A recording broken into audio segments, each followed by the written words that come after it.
Magandang araw, bagong Pilipinas.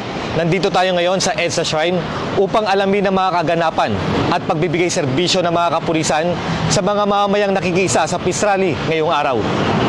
Naglabas ng pinakahuling ulat si Police Major Cherilyn Agtarap, Chief ng DPIO ng Eastern Police District.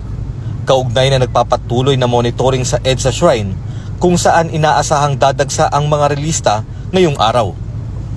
Ayon kay Police Major Agtarap, kasalukuyang maayos at kontrolado ang sitwasyon sa lugar habang nakaantabay ang mga unit ng pulisya mula sa iba't ibang regional offices.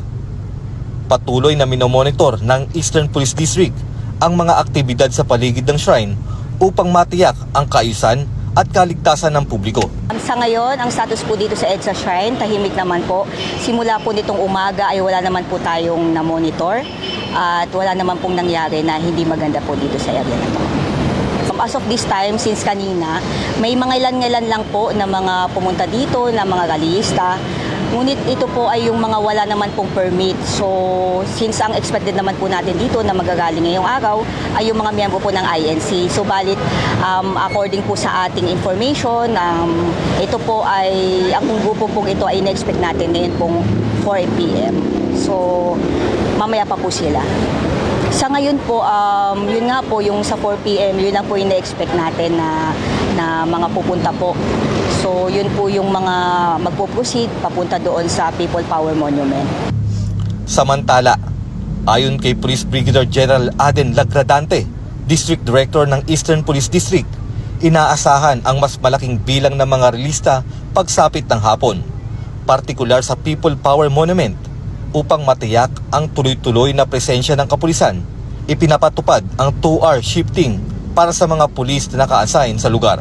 Una-una, of course, our strength is our number, no? And our deployment plan. So, yun. And of course, what is important is concept-wise, alam ng mga pulis natin kung saan yung mga tasking nila. And with that, of course, yung shifting ng ating mga pulis, yun din ang magbibigay sa kanila ng pahinga.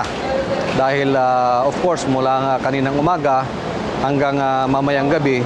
So, and of course, we don't know kung meron pa hanggang bukas. But, of course, as what I have said, what is important is concept-wise, alam ng bawat isa kung saan ang tasking nila. So, on our part, ang police, nandyan tayo, no? Nandito lang ang EPD to ensure yung public safety, ang ating police visibility and police presence. At the same time, yung crowd control kung kailangan. So, and also yung traffic natin. So, rest assured na nandito ang police natin and to make sure na they are safe throughout the day or even until tomorrow. Tiniyak ng Eastern Police District na mananatiling nakahanda ang kanilang hanay upang mapanatili ang kapayapaan, kaayusan at kaligtasan ng lahat ng kalahok sa aktibidad at ng publiko sa kabuuan. Mula dito sa EDSA Shrine, ako ang inyong Police News Network Correspondent, Patrolman Lubimir Julian, nagbabalita para sa Police News Express.